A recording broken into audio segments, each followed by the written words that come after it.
even though the entire film hinges on the biggest plot guffin ever. Not really McGuffin, McPlot guffin. Mm-hmm. Okay, like, she drives, they go into they open the stupid. Anyways. And then she checks to see where it is. I don't know.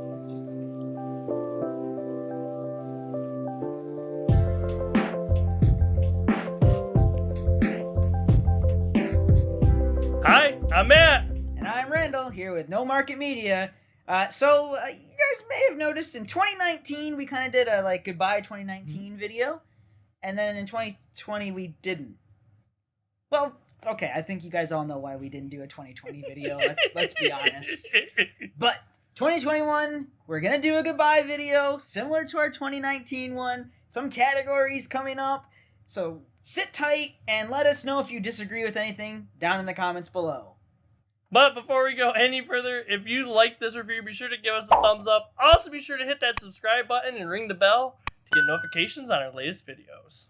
First category, up to 6 films for 2021 that you wish you had seen but didn't get a chance to. So quite a few of these are movies that are actually more recent that I'm probably still planning on seeing them, just haven't got to them yet. Number one on the list definitely fits that category. It's Licorice Pizza. And really, it's not showing real locally right now. We'd have to drive a bit to actually see it. So that's one that's on there. Hopefully soon it comes locally. But that's one I'm really looking forward to seeing. West Side Story, I do want to see, musical and stuff, but it's Steven Spielberg kind of thing, so I put it in there. West Side Story is one I want to see. One that came out early that I just haven't gotten around to see it, and I know I have access to watch it, is Minari. I actually want to see that one. Really interesting. I've been circling that one for a bit. It's actually a friend of ours that was really wanting to see that movie, but yeah. Who? Candace. Really? Yeah. Other ones, probably gonna get to The Power of the Dog, Benedict Cumberbatch and stuff on Netflix, I believe still. Probably gonna watch that one pretty soon or whatever. That's one I'm looking forward to. And The Eyes of Tammy Faye. It's one I kind of had circled, but, for reasons, different stuff, didn't get around to it. So maybe I'll get around back to that one. Yeah, we were supposed to review that one. I completely don't understand. I don't remember why we didn't. There's going to be a couple of crossovers here, but that's okay. My list isn't exactly the same as yours. But, number one on my list, kind of starting at the beginning of the year and kind of making my way towards more near the end of the year. Mm-hmm. Wrath of Man, which reunited Guy Ritchie and Jason Statham. Mm-hmm. I was like, that looks interesting. I don't know that it looks good, but when Guy Ritchie and Jason Statham have done previous things together, like Snatch, mm-hmm. for example, it's good. So I was real interested in seeing that. Didn't get a chance to. Old, which is an M. Night Shyamalan film, and I know it was going to be bad. Right? I'm not pretending that it would be anything other than bad, but I'm kind of interested in seeing what it's about. Mm-hmm. If it's one of those movies that has a shock ending, if it's a movie that has an explanation to it, that I could be upset because the explanation makes no whatever. But I didn't get a chance to see it. Wish I had seen Old. Mm-hmm. Respect, which is a movie that I definitely wanted to see. Aretha Franklin, Queen of Soul, Motown. I have it. I just haven't watched it. I feel really bad about that. I will. I will go watch it. Just haven't got to it yet, unfortunately. The Eyes of Tammy Faye, mm-hmm. which again, we were going to go watch, and for some reason, things didn't work out. We just did not get to do it. Might have been an uptick, or I think theaters closed again. I don't know. I think what happened was there was some other really big movies that came out the same week, and dude, we gotta review these ones. So I think that's why we didn't get to it. I could be wrong though. And then the two most recent ones, one that Matt got to see, and one that I didn't get to see because I was busy moving and other things were going on. Nightmare Alley, mm-hmm. Del Toro. I wanted to see that amazing cast, all of that, and of course Licorice Pizza, which we even talked about it. Hey, let's go see that, and it's just not showing around here. So. Just not locally. Please, soon, bring it local. Come on, Celebration. We're VIP members. All right, Randall, next category.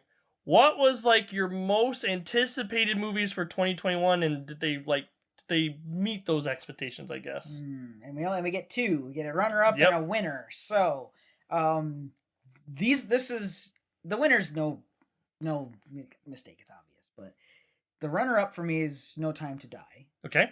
I'd waited a long time for No Time to Die. I knew it was going to be, Daniel Craig's last James Bond film, and it was supposed to come out in 2020, obviously, and was pushed back. See our review for more information. But the winner's clear. Is Dune. Dune was my most anticipated. When we did this list for 2019, most anticipated for 2020 was Dune. That hadn't changed just because the year rolled over.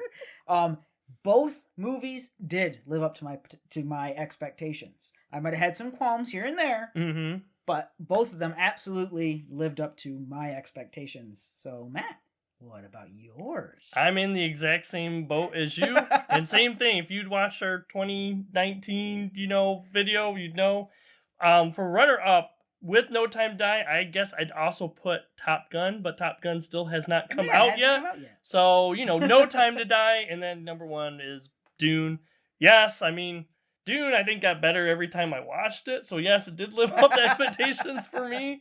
And yeah, No Time to Die, I thought was a good movie. Is it, Skyfall good? I mean, no, but what is? I don't know. My opinion, I don't think it was as good as Skyfall, but it's still really good. I enjoyed it. Skyfall's good, though. Yep. No Time to Die is good. Dune, excellent. If you haven't seen it, go see it, please.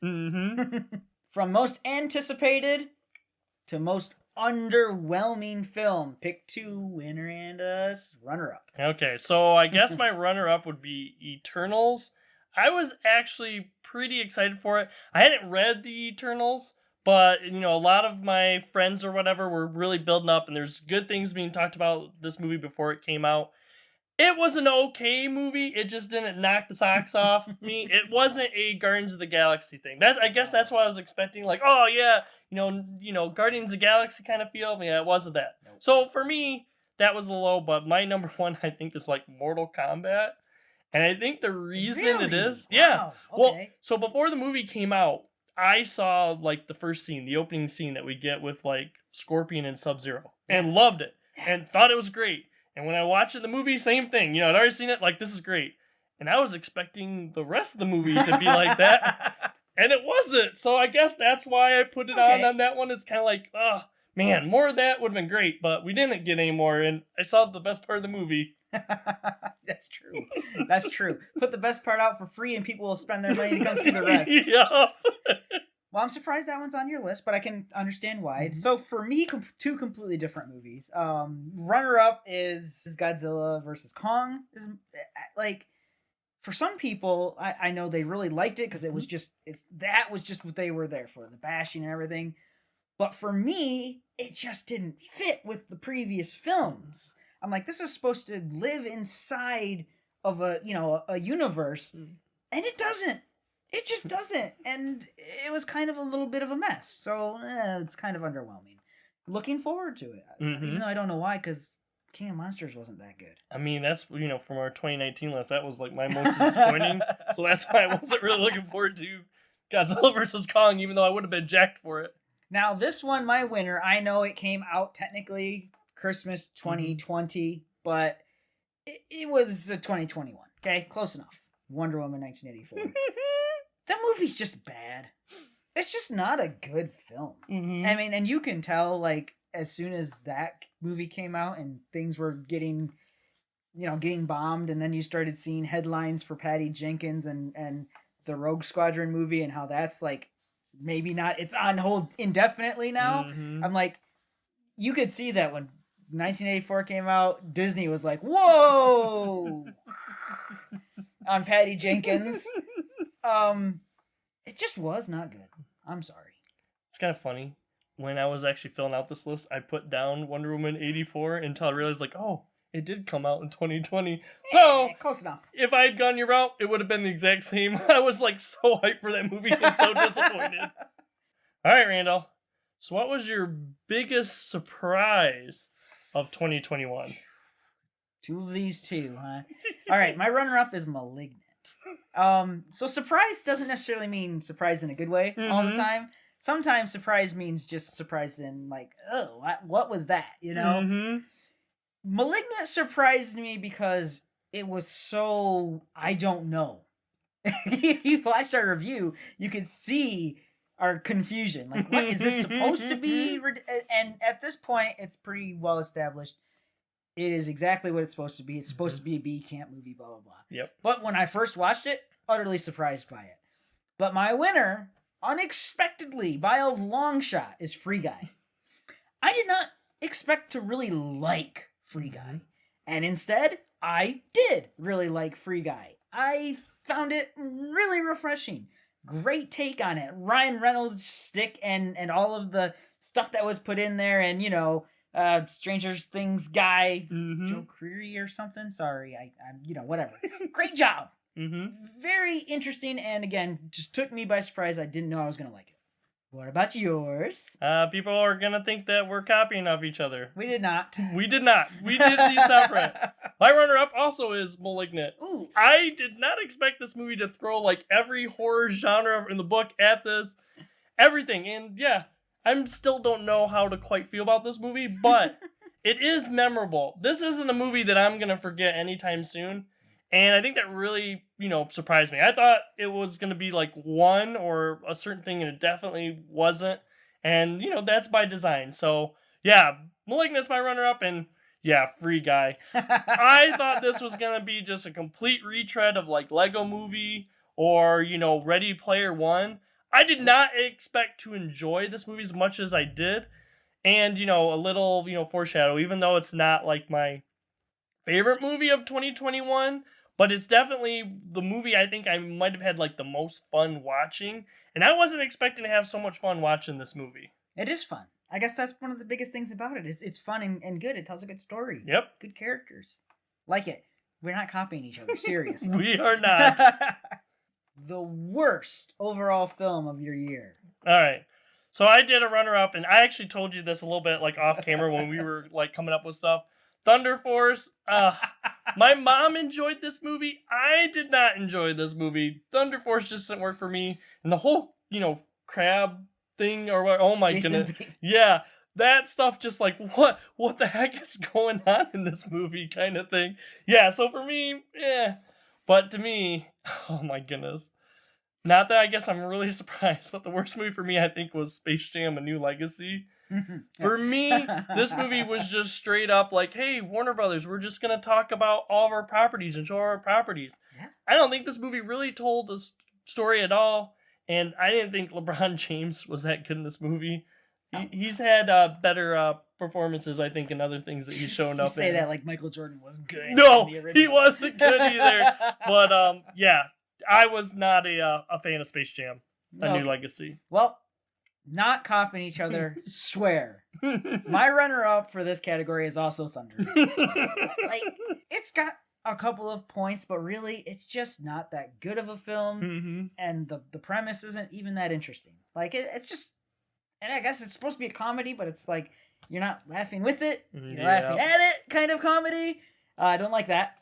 But my winner, which I think is probably going to surprise some people, I just hated that stupid zombie film, Army of the Dead. I didn't like it. I hated almost every second of watching that movie. And it's so cliched. It's so, the zombies don't make it, I don't like it. I don't like any of it. And it completely threw me. I'm like, and they're gonna do this whole time loop theory thing, and now you got a whole legion of Zack Snyder fans who are like, no, Zack Snyder's a genius. And I'm just like, yeah, but the movie sucks. Army of the Dead. I wonder how I would feel differently about that movie if it wasn't the first movie I saw back in theaters again after like almost a year. I think I enjoyed just the experience of watching a movie by myself in like an empty theater watching the movie. I think I enjoyed that more than anything. Theater all to myself. Yep. Wonder why there's no one else here. Because the movie sucks. 2021, what do you think was the best, or I guess favorite best, overall film of the year? Okay. Broken record. I know. Runner-up, No Time to Die. Okay. I'm going to be honest. There were some enjoyable films throughout 2021, but a lot of duds. A lot of them that I liked kind of they're okay. No Time to Die was above that. It was better. And the best overall film is just Dune. It's just the best film that came out this year that I saw, you know, personally. Like, there's probably some noir filmmaker or whatever, someone out there who's doing something that's great. I just didn't see it. Dune. Sorry, broken record. Me, of the movies that I saw, my runner-up's a little bit different. I actually went with The Green Knight for my runner-up. You know, it's a different movie kind of thing, and it's a story. I don't know if it's one that I was really, you know, anticipating. You know what? I was excited for it to come out, but yeah, I mean, it's not that I'm like really versed on like King Arthur stories and stuff too. To me, it was an interesting story, and I think it was one of the best movies that I saw this year. Number one, I mean, it's Dune. I mean, even though it's only half, I guess, of a movie, kind of. I mean, it is one movie. We're getting a part two. Yeah. Really need that part two. But for me, yeah, this movie got better every time I watched it and stuff. I enjoyed it a little bit more.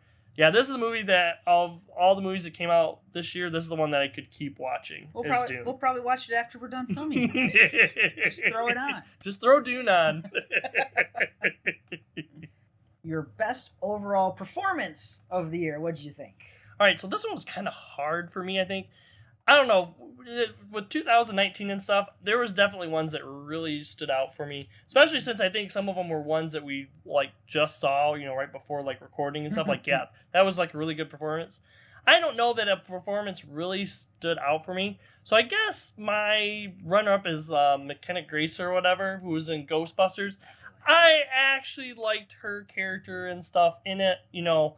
About the movie, I don't know that I really enjoyed. The movie was just okay. I wasn't a big fan of Afterlife, I guess. But I did like at least her performance. As a performance and stuff, as her character, I enjoyed that or whatever. Yeah. Number one performance for me is Florence Pugh. And, you know, with Black Widow and stuff, she's really stood out to me in that movie. I think she did such a good job that she actually, you know, made me go back and watch some of her other films. And you might remember from my 2019, like, my most, like, surprised was Fighting With My Family, which she stars in. And it was interesting when I was watching Black Widow, I'm like, why is she so familiar? And I'm like, that is why. So I think, you know, for me, it was kind of the year of, like, Florence Pugh, and, you know, she makes another Marvel appearance or whatever that I really enjoyed in that other Marvel appearance. So, yeah, Florence Pugh, for me, I think, was the best performance. It's Hawkeye, guys. Come on. It's at the end of Black Widow. It's not even a secret. Well, my best overall performances are completely different. No copycatting. I'm going to say this wrong, and I'm going to apologize in advance for saying it wrong. My runner-up is Amia Abersturi. Okay. This is she was the lead in Coven of Sisters. Yep. And she did a great job.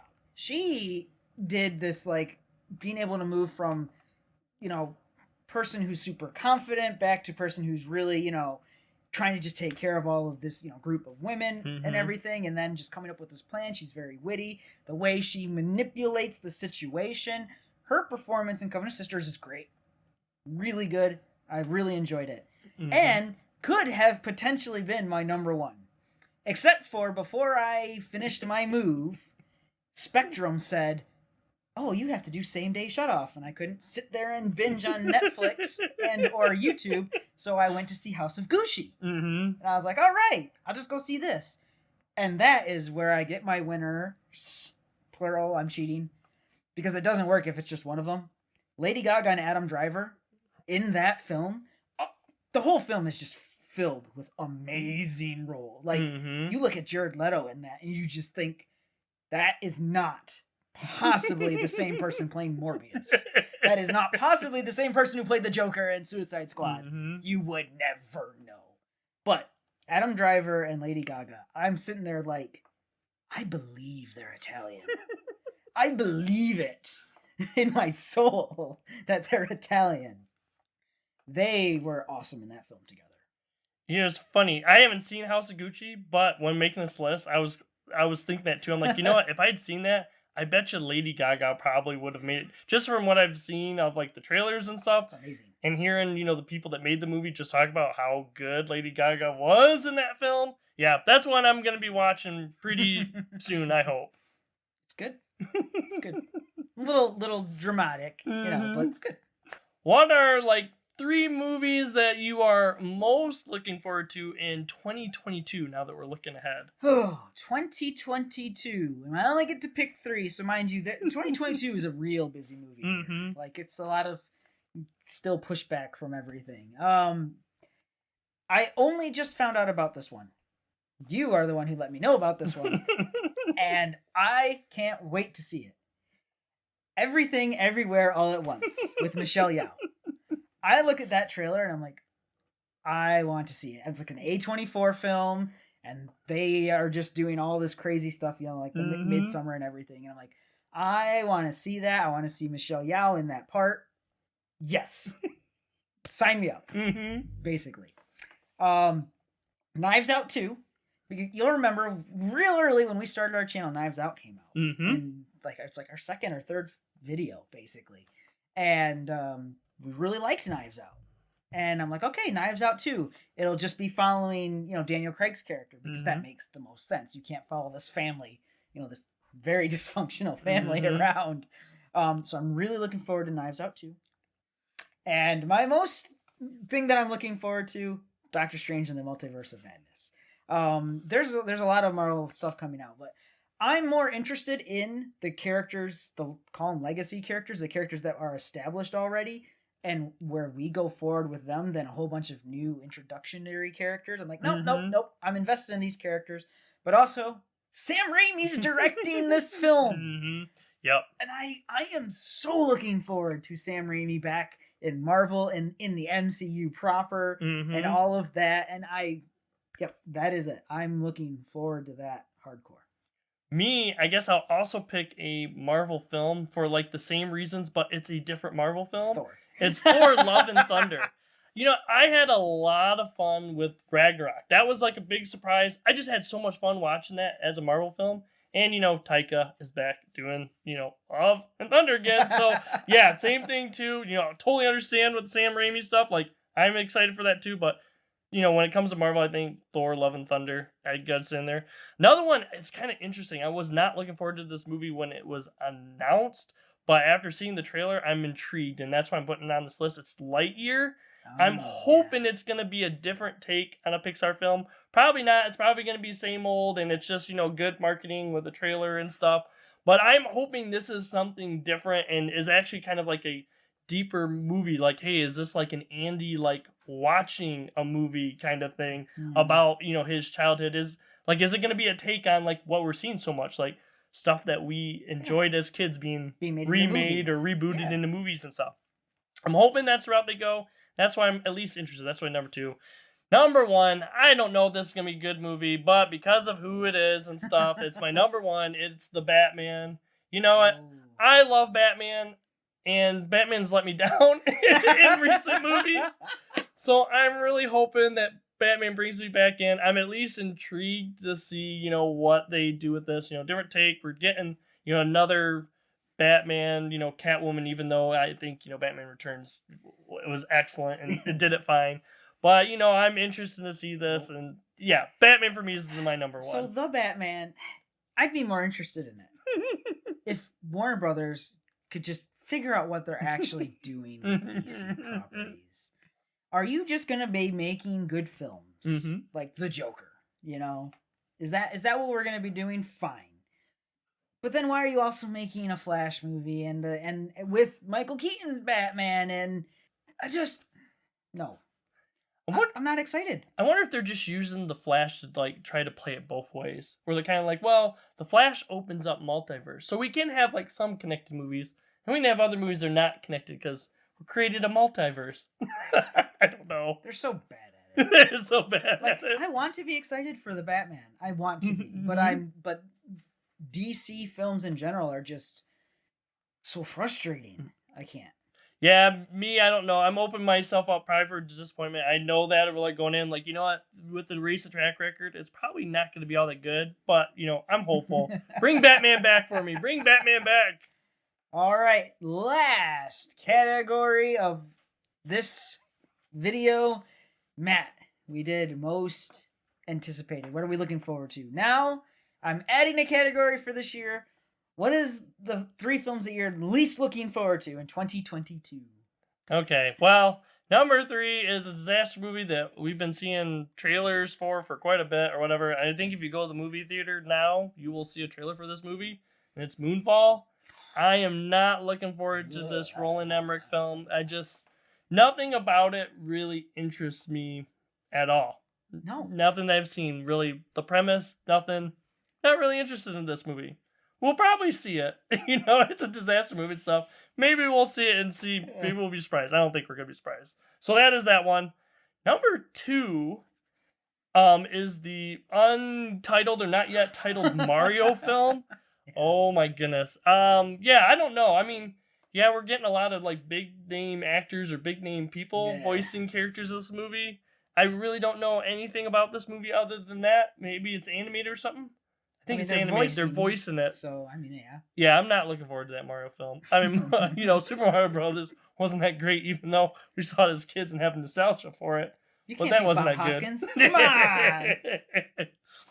I would say my number 1, not looking forward to it, though I think there's quite a few movies that fit into this that could have taken it. But for me, it's going to be Avatar 2. I wasn't a big fan of Avatar. I mean, we've already told the white savior, with native story so many times or whatever. I know a lot of people like it, the visuals and stuff. It was touted as, groundbreaking visuals and, really ushering in the era of 3D, kind of thing. I really didn't go for all that stuff. And yeah, I mean, I like who makes it. I like James Cameron and stuff, but I'm just not looking forward to Avatar 2. It's coming out way too late, I think. But we'll see it. Because it's James Cameron. Because it's James Cameron. And his track record with sequels is excellent. All right. I have a completely different set of films. Absolutely no overlap. Nope, that's a lie. That's a lie. My list starts with Mario. Whatever they're doing with Mario Brothers, I don't care. Yep. But, pure curiosity will end up getting the best of me, I'm sure. So I'll probably watch it and be like, oh, that movie's disgusting. All right, good. Now there'll be no overlap. Number 2, Jurassic World Dominion. Every Jurassic World film has gotten worse. I enjoy the original Jurassic World, even though the entire film hinges on the biggest plot guffin ever. Not really a McGuffin, McPlot guffin. Mm-hmm. Okay, like she drives. They go into they open the pet. Stupid. Anyways, and then she checks to see where it is. I don't know. It's just dumb. But Fallen Kingdom was so bad. I was just watching that in utter disgust at how bad it was. And I don't expect Dominion to be any better. So, there you go. Happy Sam Neill is back, I guess. It's gonna suck. And number 3. It's been busy, okay? Been busy. But it is a number 4 movie. John Wick 4. Don't care. Like, John Wick, the original film, I was like, okay, it's not great. And I'm kind of shocked that it started a whole franchise. Mm-hmm. Like, it's fine. It's a revenge film, and it's okay. John Wick 2 comes and immediately throws everything out the window. Like that, like the realism of the original. Mm-hmm. He gets hit by a car in like the first 30 seconds and just gets up and walks away. And I'm like, oh my God. All right. So that's John Wick 2. John Wick 3 is just more of the same. And I'm like, and you're going to make another one. And I just don't care. I just don't care. But I'll probably go see it anyways. I actually enjoy all the John Wick films. You're wrong. Yeah. So this one, I'll probably do it even if it is, just mindless it's just more fights of the or whatever. Same. I'm okay with that. You just got done saying you didn't want more of the same in The Matrix. Yeah. Well, yeah. But John Wick, I'll watch more of John Wick. It's the same character. But I have fun with it. That was the difference, going more in depth on The Matrix. That was the difference. I didn't have as much fun with The Matrix for some reason, even though a lot of stuff is there. And it's really just pointing at itself for, Matrix fans. I I just wasn't having fun watching it. I guess Neo's not as fun as John Wick as a character. I like John Wick. Well, it's funny when you're talking about Jurassic Park. That was one of those movies I could intermingle with like Avatar. That and like the new Fantastic Beasts movie, which I haven't seen any of the Fantastic Beasts. You haven't even seen the original? No. Oh, no, which I heard was good. That one's good. Second one I heard is really bad from just about everybody. It's pretty bad. So that's another movie that you can put in there. It's a sequel. Heck, Jurassic Park or the Jurassic World movies. I saw the first one. I own the second one. Have not watched it. Haven't opened it, but I own it. That's I probably should see it sometime. That's the best way to keep it. Yep. So keep it in its box. So 3. So yeah, you can mix match any of those with Avatar 2. It's so bad. Well, anyways, that is our goodbye to 2021 and hello to 2022. Let us know where we messed up. Let us know your list if you've been following this entire long video down below in the comments. But be sure to check out all of our other videos. We have new movie reviews, flashback movie reviews, some TV series reviews, and some other deeper dive discussions. We also have a Facebook page. Be sure to check us out there. We put posts there on some of our fandoms and some stuff coming out. We also post a day before our reviews come out to let you know the topic of our reviews. If you don't have a Facebook page, don't worry. Just be sure to check us out on our YouTube page. We put new videos out every Monday and Thursday. Now, with No Market Media, I'm Matt. And I'm Randall. See everyone next time. Have a good day, everyone. Next time on No Market Media.